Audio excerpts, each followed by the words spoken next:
Hallelujah, hallelujah. अनुवाद 8:11-20 वचन। अनुवाद 8:11 सावधान नाहीतर ज्या द्या हिय तो व्यक्ती त्या सुद्धा सांगत आहे ते बाळाला सोडून तो आपला देवरेश्वर याला विसरशी वचन 12 तू खाऊन तू पोची आणि चांगली जेवण त्यात राशी वचन 13 तू जिंकून तो शेवटी येते याची बुद्धी होईल तुझी सोयीची सर्व मालमत्ता वाढेल वचन 14 शिवा तुझे माझमत होणे आणि तुझा देव परमेश्वर ज्याने तुला मिस्र देशातून रास्त रूपातून काढून आणले त्याला तू मिस्र देवाला सांगा वचन 15 आज्ञा सांगायची व बेस्वाने काढून दिल्या घोर व भयानक रानातून आणि वृक्ष व निर्जन भूमीतून त्याने तिला आणले त्याने तिच्यासाठी गाड्याच्या खडकातून पाणी काढले वचन 16 तुला नीट करावे व कसोटीत जाऊन शेवटी तुझे कल्याण करावे पण तुझ्या पूर्वजांना माहीत नसलेल्या माला खाऊ घालू त्याने तुझे पोषण केले वचन 17 तसेच मी माझ्या सामर्थ्याने व खाऊ घालायची मी मिळवले आहे असे तू कोणाला म्हणू नकोस वचन 18 पण तू आपला देव परमेश्वर त्याचे स्मरण ठेव कारण त्याने तुझ्या पूर्वजांशी शपथपूर्वक केलेल्या करार कायम राखण्यासाठी तोच तुला आजच्या प्रमाणे फलप्राप्ती करून देण्याचे सामर्थ्य दिले आहे वचन 19 तुम्ही आपला देव परमेश्वर त्याला विसरून अन्य देवाच्या मागे लागून त्याची सेवा कराल व त्याला दंडवत घालाल तर खात्रीने तुमचा नाश होईल हे मी तुम्हाला प्रतिज्ञापूर्वक सांगतो वचन 20 ज्या राष्ट्राचा नाश परमेश्वर तुमच्या देखत करणार आहे त्याच्याप्रमाणेच तुम्ही नाश पावाल कारण तुम्ही आपल्याला परमेश्वर यांची वाणी ऐकली नाही हालेलुया, हालेलुया, हालेलुया। वचन 30 संदीपा या ठिकाणी परमेश्वर पिता मोशेच्या द्वारे म्हणते की तुम्ही माझ्या आज्ञा पाळायचे सोडून देतील, तुम्ही माझ्या आज्ञा पाळणार नाही, माझ्या नियमाप्रमाणे जर तुम्ही चालणार नाही तर परमेश्वर पिता या ठिकाणी काय म्हणतो पहा, तर मात्र मी तुमचा नाश करीन, हे सर्व धन संपत्ती सर्व तुम्हाला मी दिले, परंतु तुम्ही गर्विष्ठ बनतील, स्वार्थी बनतील आणि म्हणतील की आम्हीच मात्र आमच्या बलावर हिम्मतीवर आम्ही सर्व केलेले, आम्ही धन मात्र गोळा केलेले किंवा मिळवलेले। तर परमेश्वर पिता म्हणतो तुम्ही माझ्या आज्ञा मोडून गर्विष्ठ आणि स्वार्थी बनतील तर मात्र मी तुमचं सूड उगवीन, मी तुमचा नाश करीन, तुम्ही मला सोडून अन्य देवतांच्या भजन लागतील, माझे नियम मोडतील तर प्रभू म्हणतो की त्याद्वारे मी तुमचा नाश करीन, तुम्ही नाश पावाल कारण तुम्ही माझ्या आज्ञा पाळायची सोडून दिलेले आणि तुम्ही गर्विष्ठ स्वार्थी बनून मूर्तीपूजेकडे वळालेले आहात आणि म्हणून तुमचा नाश होणार, तुम्हाला मी नष्ट करणार। आता या ठिकाणी बायबल काय सांगते पहा, प्रभू म्हणतो सर्वस्व तुला तर मीच दिलं, परंतु तू मात्र माझ्या आज्ञा मोडणार आणि गर्विष्ठ स्वार्थी बनणार तर मात्र तुझा नाश ठेपलेलाच आहे। माझ्या आज्ञाप्रमाणे जर तुम्ही वागणार नाही, माझ्या आज्ञा मोडणार तर तुम्ही आपल्या जीवनात संकटांना आमंत्रण करणार। आज्ञा मोडणं म्हणजे गर्विष्ठ स्वार्थी बनणं, मूर्तीपूजा करणं, देवाच्या विरुद्ध वागणं, चुकीचं जीवन जगणं, पाप करणं, वाईट करणं आणि या प्रकारे जो कोणी वागत आहे प्रभू म्हणतो की त्याचा नाश होणार। आपण अगोदरच्या प्रवचनात पाहिलं आज्ञा पाळल्याने होणारे फायदे।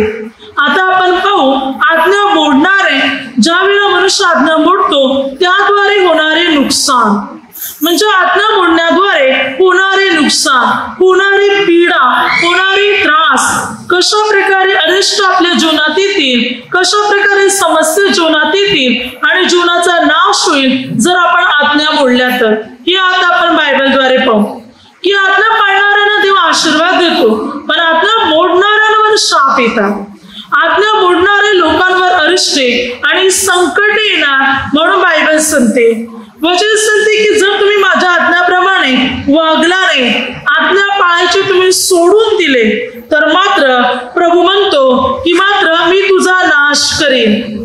मात्र तुला जे दिलेले हे सर्व तुझ्याकडून काढून मी घेईन. तुम्ही नाश पावाल, कारण तुम्ही माझ्या आज्ञाविधी आणि माझे नियम मोडलेले आहात. तर आपण इकडे जाऊ अनुवाद 28 अध्याय 15 ते 68 वचनापर्यंत. त्या ठिकाणी आज्ञा मोडल्यानंतर कोणकोणत्या पीडा येणार ती त्याच्या दिले. अनुवाद 28 अध्यायामध्ये त्याच्यामध्ये वचन काय सांगते पहा 15 वचनापासून. आणि त्याच्यामध्ये बायबल सांगते की जर आपण आज्ञा मोडली, परमेश्वर पित्याच्या आज्ञेच्या विरुद्ध गेले, तर प्रभू म्हणतो अनेक पीडा, रोग, आजार, संकटे, समस्या तुझ्या जीवनावर येतील. शत्रू तुझ्यावर उठवले जातील. तू गरजवंत होशील. तू भुकेला आणि तहानेला होशील. तुझ्या वेळी दुष्काळ पडेल. तुला जे हवंय ते कधीच तुला प्राप्त होणार नाही. तुझा नाश होईल. तुझं शरीर सडेल. तू वेदना भोगशील. तू पीडा सहन करशील. अनेक प्रकारच्या समस्या तुझ्या जीवनात उत्पन्न होतील, तू आज्ञा मोडल्यामुळे. हालेलुया. आज्ञा मोडल्यामुळे अनेक संकटे येतील. म्हणून बायबल सांगते आज्ञाभंगाचे परिणाम तिकडे दिलेले. कोणकोणत्या समस्या निर्माण होणार? आपल्या घराघरापासून, आपल्या मुलाबालापासून, आपल्याकडे असलेल्या वस्तूपासून सर्व वस्तू शापित होणार आज्ञा मोडल्यामुळे. ज्या कामात हात घालतील त्याच्यात कधीच यश मिळणार नाही, उलट नुकसान मिळणार. आज्ञा मोडल्यामुळे मात्र कोणतेच बेत सिद्धी जाणार नाही. आज्ञा मोडल्यामुळे कोणतेही संकल्प पूर्ण होणार नाही. आज्ञा मोडल्यामुळे जे मनासारखं हवंय ते कधीच मिळणार नाही. आज्ञा मोडल्यामुळे अनेक रोग येतील. आजार, क्षयरोग. क्षयरोग असा आजार आहे ज्याच्याने मात्र मनुष्य आजारी पडतो आणि हळूहळू त्याचे शरीर कमजोर बनते. शरीर क्षय पावत जाते आणि कमजोर पडून सरतेशेवटी तो मरतो मनुष्य. म्हणजे तो आजारी पडतो. तो आजार बरा होत नाही. तो वाढत जातो आणि मग शरीर कमजोर पडते आणि मग तो मनुष्य मरतो. त्याला क्षयरोग म्हटलेला आहे. ताप आपल्याला तर ठाऊकच आहे. अनेक प्रकारचे तापाचे आजार आहेत. काही असे ताप आहेत जे माणसाचा जीव घेत आहेत. तापामध्ये आकडी सुद्धा येते. अनेकांचा मृत्यू पण होते. तर वचन सांगते दाह. दाह म्हणजे काय? दाह एक असा आजार आहे जो शरीराच्या आत काम करतो. जसे की शरीराच्या मध्ये आतडी जे आहे, या आतड्याला सूज येते. शरीराच्या आतल्या भागाला सूज येते, त्याला दाह म्हणतात. अशा प्रकारचे आजार तयार होतील की शरीराच्या आतल्या भागात सूज येणार, आतड्यांना सूज येणार आणि त्याद्वारे मनुष्याचं शरीर दिवसेंदिवस कमजोर बनणार. जळजळ, शरीरामध्ये होणारी जळजळ, मग ती आत असो या बाहेर असो, जळजळ जे होते ते शरीर अगदी आगीसारखं होते. चैन पडत नाही, शांत वाटत नाही, अगदी चिडचिडपणा तयार होतो. शरीरामध्ये काहीतरी पीड आहे, त्रास असं वाटत असते. जळजळ असल्यामुळे शांतीचा अनुभव कधी येत नाही. अगदी चिडचिडपणा कार्य करतो. अवश्य मग जसे की दुष्काळाची स्थिती किंवा जसे की मात्र अन्न पाण्याची कमतरता, अशा अनेक गोष्टीच्या पीडा आपल्या जीवनात तयार होतील. ताबेर आणि बुरशी अशा पीडा आपल्या जीवनात येतील की आपल्या जीवनाकडे जे आहे ते नष्ट व्हायला लागेल. आपल्याकडे जन्न पाणी किंवा इतर वस्तू आहे ते आपल्याकडून निघून जाईल. ते नाहीच होईल, नष्ट होईल. कशामध्ये आपल्याला यश मिळणार नाही, कशामध्ये आपली उन्नती आणि प्रगती होणार नाही. गलवे, शरीरावर येणारे गलवे, फोड, पीडा, मूलव्याधाचा आजार, चाई असा आजार आहे की शरीरावर जखमा तयार होतात आणि पंजे जसे की गलवे पडतात त्याच्यामध्ये, जसे की केस त्याच्यातून निघून जातात. बघा शरीरावर काही चाई असा आजार आहे की मात्र शरीरावर केस गळून पडतात. हा काकड्यांचा रोग आहे. त्या भागामधले केस जे आहे हे केस गळून पडणार, त्या त्वचेवरून केस गळून पडणार आणि मग शरीरामध्ये, कातड्यामध्ये, चामडीमध्ये हा रोग पसरत जाणार. मग जसे की कोड येणं, कुष्ठरोग होणे, अशा अनेक प्रकारचे आजार शरीरामध्ये मात्र तयार होणार. खरूस सारखे आजार तयार होणार, अनेक पीडा, अनेक रोग, जुनाट, हट्टी आजार. हट्टी आजार म्हणजे काय? जे शरीर सोडून जाणारच नाही, म्हणजे त्या आजाराने मृत्यू होणार. कॅन्सर सारखे आजार, एड्स सारखे आजार, डायबिटीस सारखे आजार, हे असे आजार जे शरीर सोडत नाही, तर उलट त्या आजाराने मनुष्य मरण पावतो, मृत्यू पावतो. असे हट्टी आजार शरीरामध्ये जडून राहणार, जखडून राहणार शरीरामध्ये, आणि मग शरीर कमजोर बनले जाणार, दुर्बल बनले जाणार, आणि मनुष्य पीडा भोगीत लवकर मृत्यू पावणार. हालेलुया. प्रभू म्हणतो, जर तू माझ्या आज्ञा पाळल्या तर मी तुला आशीर्वाद देईन, पण जर तू माझ्या आज्ञा मोडल्या तर तुझ्या जीवनात ही सर्व रोग राहील, या सर्व पीडा तुझ्या जीवनात येतील, सर्व आजारपण तुझ्या जीवनात येईल. तुझं जीवन शांतीचे, सुखाचे आणि समाधानाचे जीवन नसणार. त्रासदायक, पीडादायक, क्लेशदायक तुझं जीवन बनलं जाईल जर तू माझ्या आज्ञा मोडणार तर. दिवसेंदिवस प्रतिदिवशी काही ना काही समस्या तुझ्यामध्ये उत्पन्न होणार, शत्रू तुझ्या विरुद्ध उठणार, शेजारी पाजारी तुझ्याशी भांडायला निघणार, अनेक समस्या तुझ्या जीवनात उत्पन्न करणार. एक दिवस का, एक वेळ सुद्धा तुला शांतीचा वाटणार नाही, तुझं जीवन चिडचिड होणार, तुझ्या जीवनात वेदना आणि समस्या तयार होणार. तू कोणतेही काम करायला घे, त्या कोणत्याच कामात तुला यश मिळणार नाही, प्रत्येक कामामध्ये तुला अपयश हाती लागणार. तुला जे काही मिळवायचंय, तुला जे हवंय ते सुद्धा तुला मिळणार नाही, ते पण तुझ्या हातून निघून जाईल. तुझा पैसा, तुझी नोकरी, तुझी वस्तू, तुझ्या गोष्टी सर्व तुझ्या हातातून निघून जातील. कारण का? तू परमेश्वराच्या आज्ञा मोडलेल्या आहेस म्हणून, तू प्रभूचे नियम मोडलेले आहेस म्हणून तुझ्या हाती मात्र काही लागणार नाही. अगदी मात्र सर्व शाप तुझ्या जीवनामध्ये ओढले जातील, सर्व समस्या तुझ्या जीवनामध्ये ओढल्या जातील, आणि दिवसेंदिवस मात्र जणू काय तू कमजोर, दुर्बल, अशक्त बनत जाशील. तू कंटाळशील, तुझं जीवन त्रासदायक बनेल, पीडा तू सहन करशील, मृत्यू येईल तर बरं असं तुला वाटत जाईल. अशी तुझी स्थिती बनेल जर तू माझ्या आज्ञा मोडल्या तर. जसं की बघा, लेवी पुस्तकामध्ये 26 अध्याय 14 ते 39 वचना, आज्ञाभंगाचे परिणाम. आज्ञा मोडल्यावर काय होणार? 7 पट प्रभू म्हणतो मी तुम्हाला शिक्षा करीन, 7 पट अनर्थ आणीन मी तुमच्या जीवनात, 7 पट ताडण आणि शासन करीन मी तुम्हाला. प्रभू म्हणतो 7 पटीने मी तुम्हाला शिक्षा करीन.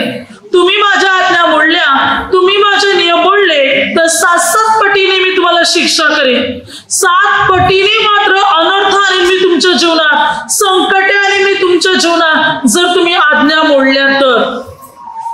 आज्ञा मोडल्याने 7 पटीने संकट येणार, समस्या येणार, निराशा येणार, अनेक प्रकारचे अडथळे आपल्या जीवनामध्ये तयार होणार जर आपण आज्ञा मोडणार तर. म्हणून बायबल सांगते आज्ञा मोडल्याने अनेक समस्या उत्पन्न होणार. बायबल तर सांगते की मात्र आज्ञा मोडणाऱ्यामध्ये कोणती परिस्थिती निर्माण होईल पहा. सूत्रसंहिता 119 अध्याय 21, आज्ञापासून भटकणारे शापित आहेत, आज्ञा पाळण्याचे सोडून देते, आज्ञा मोडते, आज्ञापासून भोकून जाते. बायबल सांगते ते शापित बनतील. अनुवाद 11 ते 28 वचना, आज्ञा न पाळल्याने तुम्हाला शाप मिळेल. आज्ञा जर तुम्ही पाळल्या नाही, आज्ञा मोडल्या तर वचन सांगते तुम्हाला शाप मिळेल. इफिसियन्स पत्र 5 अध्याय 6, आज्ञा मोडणाऱ्या लोकांवर देवाचा कोप होतो. ज्या आज्ञा मोडतात अशा लोकांवर परमेश्वराचा कोप, परमेश्वराचा क्रोध भडकतो. आज्ञा मोडणाऱ्या व्यक्ती मात्र परमेश्वराच्या दृष्टीने एक वाईट व्यक्ती बनली जाते. परमेश्वरा त्या व्यक्तीचा तिरस्कार वाटतो, कारण ती व्यक्ती परमेश्वर पित्याच्या आज्ञा मोडते म्हणून. गणना 14 ते 41 वचनापासून, ज्यावेळी अगोदर 14 अध्यायामध्ये या इस्रायल लोकांनी मोशेचं ऐकलं नाही, रडगाणे सुरू केले, आणि मात्र जे हेर पाठवले होते त्या हेरापैकी 10 हेराने अरिष्ट बातमी दिली, त्यांच्यावर विश्वास ठेवला, आणि मात्र ते कमजोर बनले गेले आणि म्हणू लागले की देवाने आम्हाला इथे माराव्यास सांगलेले. तेव्हा मात्र परमेश्वराचा क्रोध त्यांच्यावर भडकला आणि मग ते म्हणू लागले, आता नाही, आता आम्ही जातो आणि शत्रूवर चढाई करतो. मोशेने म्हटलं, नाही, तुम्ही देवाच्या आज्ञेचं उल्लंघन करू नका, तुम्ही जाऊ नका, माझं ऐका. पण या इस्रायल लोकांनी काही मोशेचं ऐकलं नाही, आज्ञेचे उल्लंघन केले आणि शत्रूवर चढाई करून गेले. सरतेशेवटी शत्रूनेच इस्रायल लोकांना पिटाळून लावले, आकलून लावले आणि त्यांच्यातले अनेक लोक मरण पावले, नाश पावले. आज्ञेचं त्यांनी उल्लंघन केलं, जी आज्ञाच नव्हती त्या प्रकारे ते करायला निघाले. अगोदर आज्ञा दिली ते पाळली नाही आणि मग भलतीच गोष्ट करायला निघाले आणि त्यामुळे आज्ञेचे उल्लंघन केल्यामुळे त्यांचा नाश झाला. बायबल सांगते, जर तुम्ही आज्ञेचे उल्लंघन करणार, आज्ञा मोडणार, तर तुम्ही स्वतःच्या जीवनावर संकटे ओढून बसणार, स्वतःचा नाश करणार. मध्ये 26 ते 27 इस्रा प्रार्थना करताना म्हणतो की इस्रायल लोकांनी परमेश्वर पिता तुमचे नियम, तुमच्या आज्ञा पाळल्या नाही, तर परमेश्वर पिता या इस्रायल लोकांनी तुमचे नियम मात्र मोडले, तुमच्या आज्ञा मात्र इस्रायल लोकांनी प्रभू मोडल्या आणि त्यामुळे प्रभू तुम्ही त्यांच्यावर शत्रू उठविले आणि त्यांना संकटात टाकले. इस्रायल लोकांनी ज्या वेळेला परमेश्वर पित्याच्या आज्ञा मोडल्या तेव्हा देवाने शत्रू त्यांच्यावर उठविले आणि त्यांना संकटात टाकले. म्हणजे मनुष्य जेव्हा आज्ञा मोडतो, देवाचे नियम मोडतो, तेव्हा तो संकटात पडतो आणि समस्यामध्ये सापडतो. आपल्या जीवनामध्ये तो अनेक प्रकारच्या अरिष्टांना आमंत्रण करतो, अनेक प्रकारच्या संकटांना मात्र तो बोलावितो. आपण देवाची आज्ञा पाळणार तर परमेश्वर आपल्या जीवनात कार्य करणार, परमेश्वर आपल्या जीवनामध्ये आज्ञा पाळणार तर परमेश्वर आपल्या जीवनात कार्य करणार. पण आज्ञा मोडणार तर परमेश्वराचा क्रोध आपल्यावर भडकणार. पण शौल राजा, बायबल काही सांगते 1 शमूएल मध्ये 13 अध्यायामध्ये शौलाने एकदा नव्हे दोनदा देवाची आज्ञा मोडली आणि पुढे जाऊन अनेक वेळा. हा शौल जो आहे, शमूएल संदेष्टाने शौलास म्हटलं होतं, 7 दिवस माझी वाट पहा, मग मी आल्यावर यज्ञ करेन आणि मग तू मात्र या शत्रुस्थानावर चढाई करून जा. परंतु शमूएल संदेष्टाला येण्यासाठी थोडासा उशीर लागला. म्हणून शौलाने काय केलं, शौलाने स्वतःहून यज्ञ केला. इतक्यात शमूएल संदेष्टा तिकडे पोहोचला. शमूएल संदेष्टाने म्हटलं, मी तुला म्हटले होते ना, मी येईपर्यंत यज्ञ करू नकोस, तू काय केलंस, तू परमेश्वराची आज्ञा मोडलेली आहेस, म्हणून परमेश्वराने तुझ्यापासून राज्य काढून घेतलेले, तू आज्ञा मोडल्यामुळे. पुढे 1 शमूएल 15 अध्यायामध्ये पुन्हा त्याला आज्ञा देण्यात आली. परमेश्वर पिताने शमूएल संदेष्टाच्या द्वारे शौलाला आज्ञा केली की अधर्मी अमालेकी जे जा आणि अमालेकांचा नाश कर. तेव्हा शौल इस्रायल लोकांना घेऊन त्यांच्यावर चढाई करून गेला. पण शौलाने काय केलं, जे टाकं होतं, गुरढोर होते, षड्रिमंडळ जे चांगलं ते सर्व त्याने जिवंत ठेवलं. त्याने अगाग राजाला पण जिवंत ठेवलं. तेव्हा देव पित्याने शमूएल संदेष्टास म्हटलं, शौलाला निवडल्याचा मला पस्तावा होते. शमूएलाने रात्रभर प्रार्थना केली शौलासाठी, पण तरी देवाने ऐकले नाही. शमूएल संदेष्टा सकाळी उठून शौलाकडे गेला आणि शौलाला म्हणत, गुरढोर षड्रिमंडळ यांचं मला आवाज येते, याचा अर्थ काय. तेव्हा शौल राजा म्हणतो, तुझं देव परमेश्वर याला अर्पण करण्यासाठी सर्व आणलेले. तेव्हा शमूएल संदेष्टा म्हणतो, परमेश्वर पिता होमवर्ण किंवा मात्र यज्ञ अर्पण याच्याने संतुष्ट होत नाही, संतुष्ट होतो आज्ञा पाळल्याने. तू परमेश्वर पित्याची आज्ञा मोडलेली आहे, म्हणून परमेश्वर पित्याने तुला राज्यपदावरून झुगारून दिलेले, तुला काढून टाकलेले आणि राज्य तुझ्याहून जो अधिक बरा अशा तुझ्या एका शेजाऱ्यास मात्र राज्य दिलेले. परमेश्वर पित्याने शौल राजाला राज्यपदावरून झुगारून दिलं, कारण त्याने 2 वेळा परमेश्वर पित्याची आज्ञा मोडली. देवाने त्याला आज्ञा केली होती, मी जे सांगतो ते कर, पण त्याने केलं नाही. त्याच्या मनाला वाटलं ते मात्र त्याने केलं. देवाची आज्ञा पाळण्यास तो तयार झाला नाही आणि म्हणूनच 1 शमूएल 16 अध्याय 14 वचनात या शौलामध्ये दुरात्मा आला. हा दुरात्मा शौलाला बांधा करू लागला. परमेश्वराची आज्ञा मोडल्यामुळे दुरात्मा आला. पुढे अनेक वेळेला शौलाने परमेश्वर पित्याची आज्ञा मोडली. त्याने याजकाच्या घराण्यात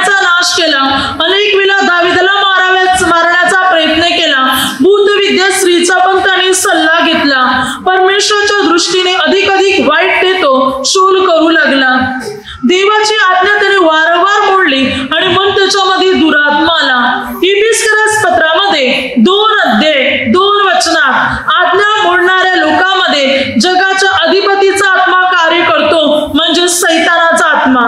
जे आज्ञा मोडतात त्यांच्यामध्ये सैतानी आत्मा आहे, त्यांच्यामध्ये दुरात्मा आहे म्हणून बायबल सांगते. या शौलाने आज्ञा मोडल्यामुळे त्याच्यामध्ये दुरात्मा आला. आज्ञा मोडणाऱ्या लोकांमध्ये दुष्ट आत्मा येणार. आपण अगोदरच्या प्रवचनात पाहिलं होतं, प्रेषित 5:32, आज्ञा पाळणाऱ्या लोकांना देवाने पवित्र आत्मा दिलेले. पण इकडे वचन सांगते आज्ञा मोडणाऱ्या लोकांमध्ये दुष्ट आत्मा, सैतानी आत्मा काम करत आहे. आज्ञा पाळल्या तर पवित्र आत्मा, आज्ञा मोडल्या तर दुष्ट आत्मा येणार. शौलामध्ये दुरात्मा आला आणि हा दुरात्मा त्याला बांधा करू लागला. सरतेशेवटी शौल वेड्यासारखा विचित्र रीती वागू लागला.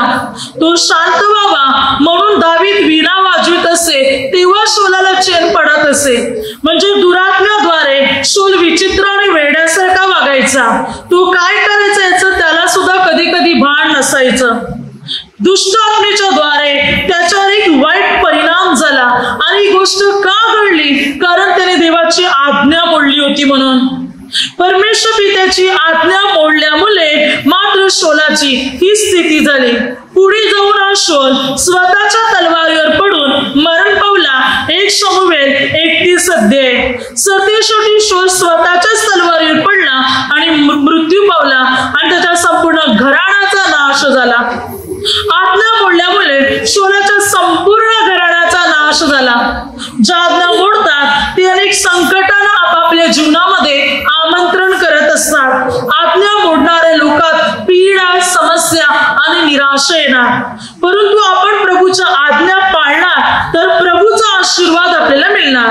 पण आज्ञा मोडणार तर संकटे, पीडा, समस्या आपल्या वाटच पाहत आहेत. हालेलुया. योहानाचे पहिले पत्र 2:4 जो आज्ञा पालित नाही तो लबाड आहे, त्याच्या ठाई सत्य नाही. बायबल सांगते जो आज्ञा पालित नाही तो लबाड आहे. लबाड शब्द कोणाला वापरलाय? सैतानाला. तू लबाड आहे, त्याच्या ठाई सत्य नाही, तो सैतानाचा मनुष्य आहे. जो आज्ञा पाळत नाही तो सैतानाचा मनुष्य आहे, तो लबाड आहे, त्याच्या ठाई सत्य मिळत नाही. म्हणजे तो खोटी बोलतो, खोटी वागतो, म्हणूनच तो आज्ञा पाळत नाही, आज्ञा मोडतो. Hallelujah, hallelujah. आपण प्रभूची आज्ञा पाळला तर प्रभू आपल्याला अनुग्रह देणार. परंतु जर आपण प्रभूची आज्ञा मोडणार तर अनेक संकटांना आपण आपल्या जीवनामध्ये आमंत्रण करणार. उत्पत्ती 3 अध्यायामध्ये आदाम आणि हव्वा, देवपित्याने एकच आज्ञा दिलेली. उत्पत्ती 2 अध्याय 15 ते 17. देवपित्याने आदाम आणि एदेन बागेत तिची मशागत व राखण करण्यासाठी ठेवले. आणि परमेश्वर पित्याने आदामास म्हटले, बागेच्या वाटेल त्या झाडाचे फळ येतेच का, परंतु बऱ्या वाईटाचे ज्ञान करून देणाऱ्या मध्यभागी असलेल्या झाडाचे फळ खाऊ नको. देवाने एकच आज्ञा आदामाला दिली होती. बाकीच्या सर्व झाडाची फळे खाण्यासाठी मोकळीक होती, एका झाडाचं फळ खाण्यासाठी मनाई होती. परंतु सैतानाने हव्वा आणि आदाम यांना फसवले आणि जी आज्ञा देवाने दिली होती ती आज्ञा त्या दोघांनी पण मोडली.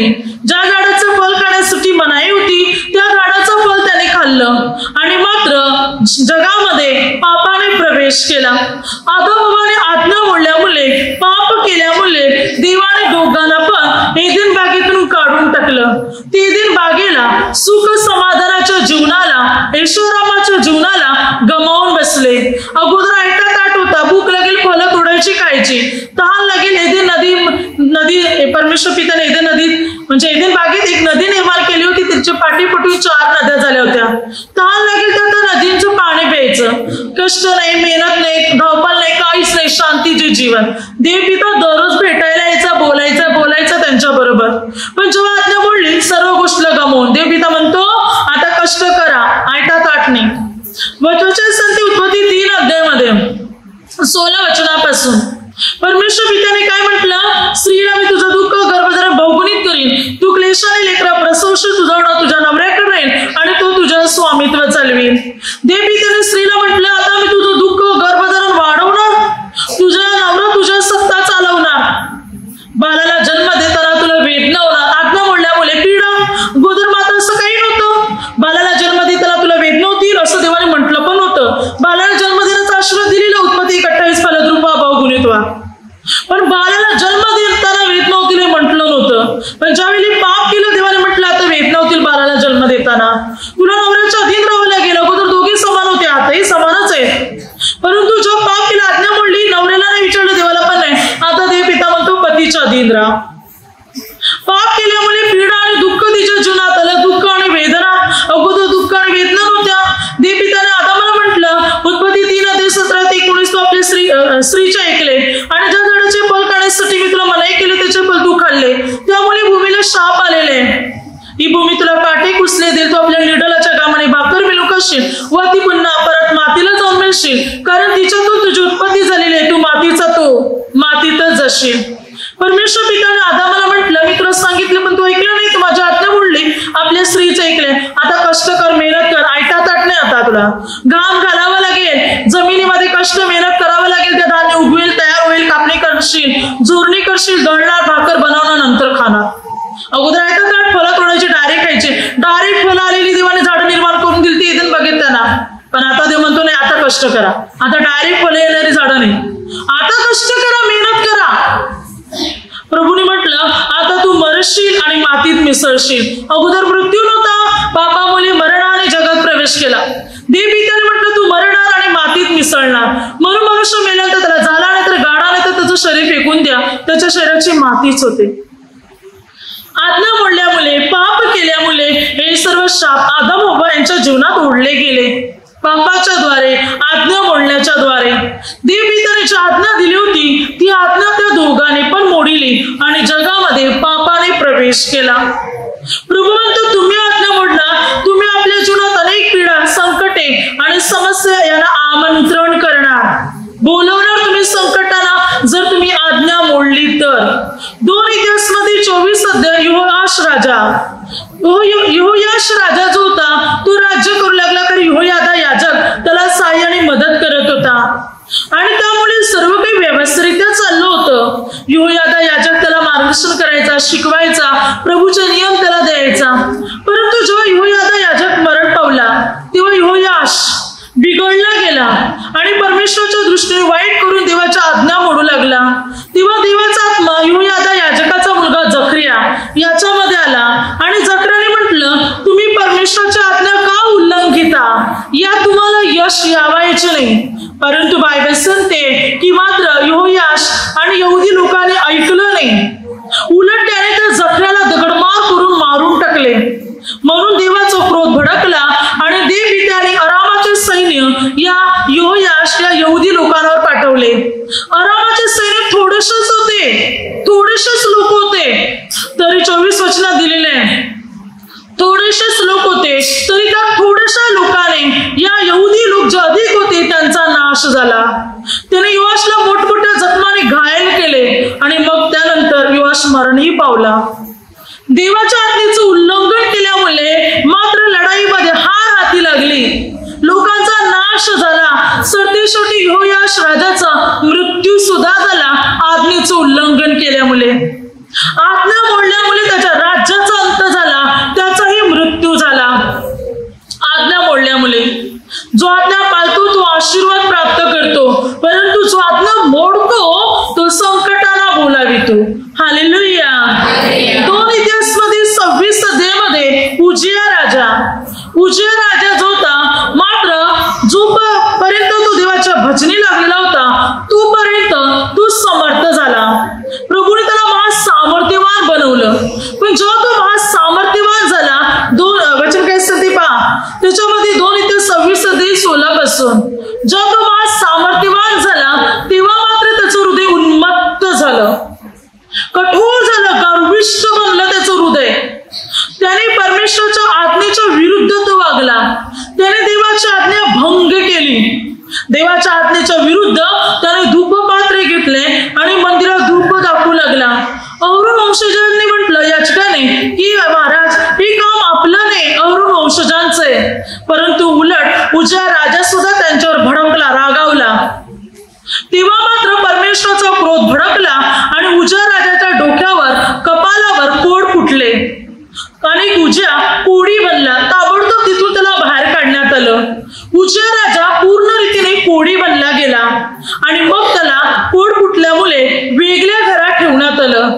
तो वेगळ्या घरात राहू लागला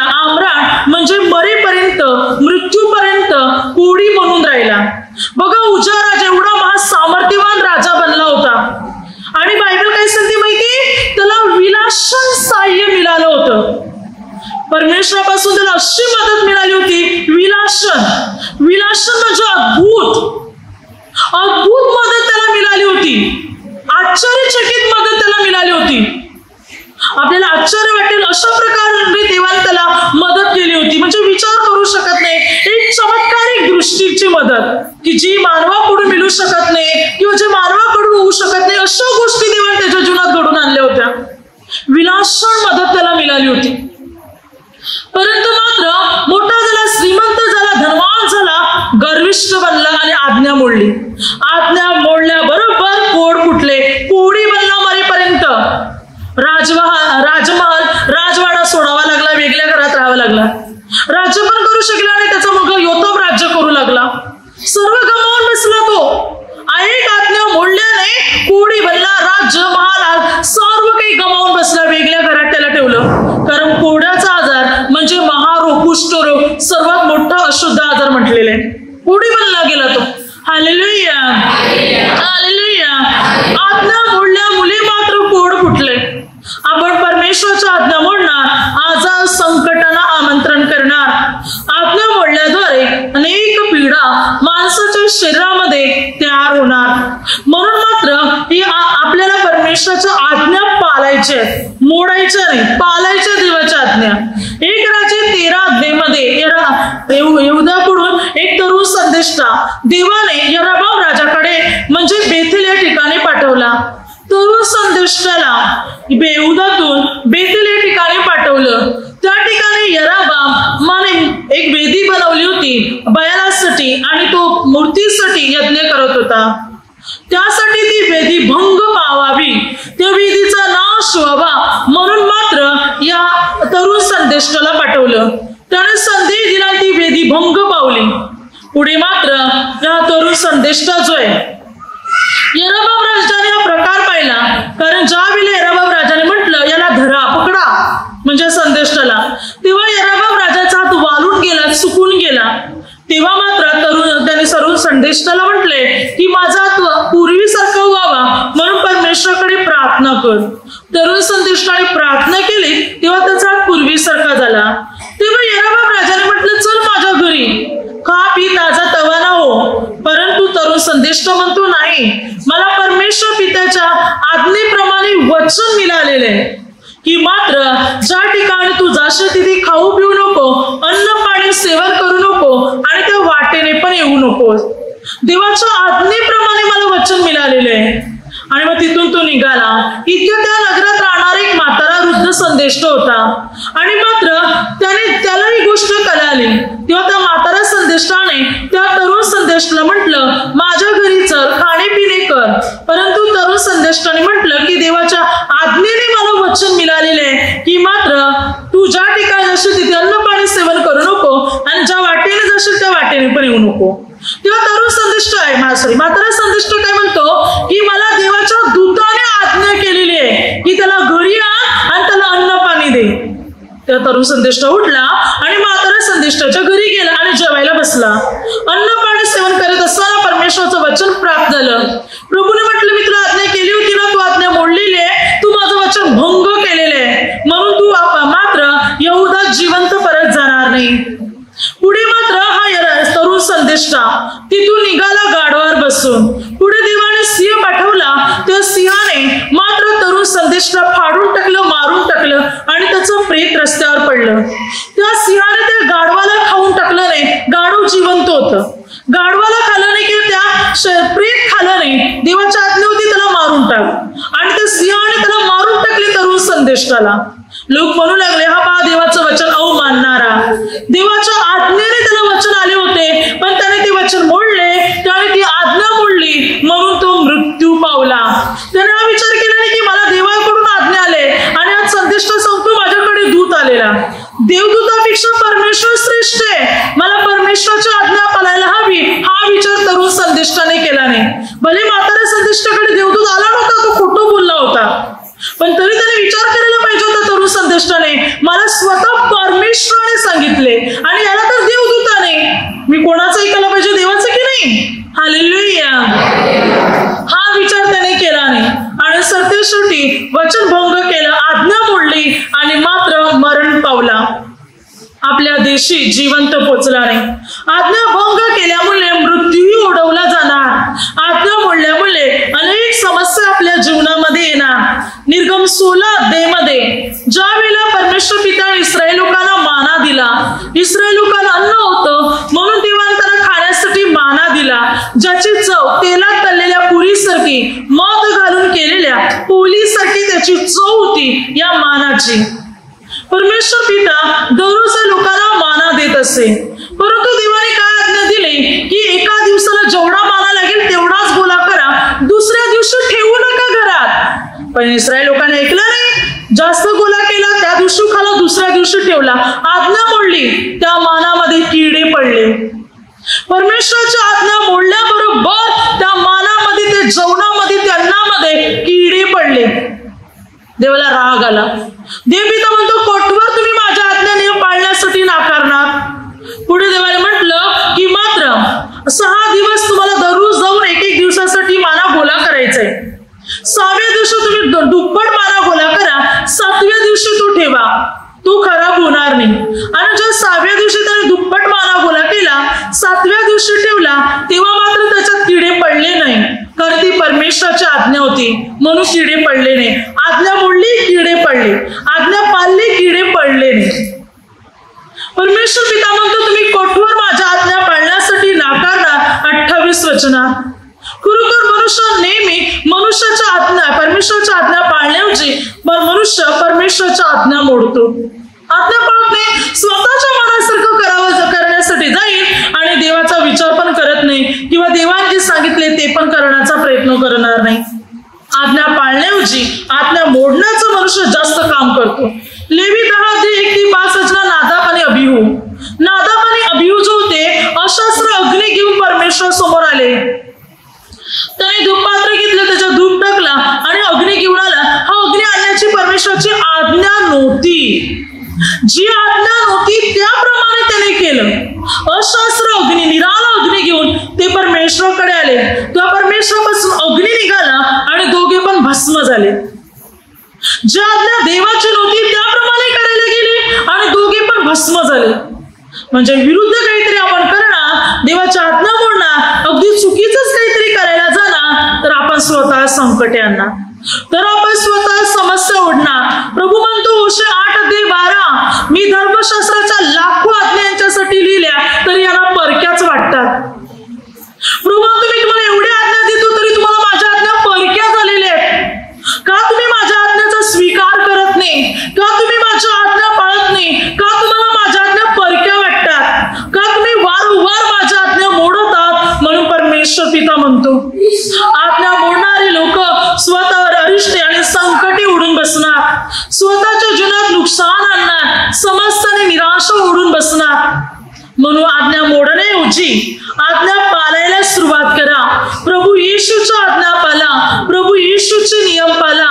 प्रभू भरपूर आपल्याला आशीर्वादित करणार. प्रभू विपुल प्रमाणात आपल्याला अनुग्रहाने भरणार, विपुल प्रमाणात आपल्याला आशीर्वादाने भरणार. जर काय आपण प्रभूच्या आज्ञा पाळणार, प्रभूचे नियम पाळणार, तर आपल्याला आशीर्वाद मिळणार. पण आज्ञा मोडणार तर अरिष्टे, संकटे, पीडा, रोगराई, दुःख, संकटे अशा अनेक गोष्टी येणार आज्ञा मोडल्यामुळे. Hallelujah, hallelujah, hallelujah. आता माझ्या शब्दाद्वारे जे काही चुकलं असेल त्याबद्दल मला क्षमा असावी. Hallelujah, hallelujah, hallelujah.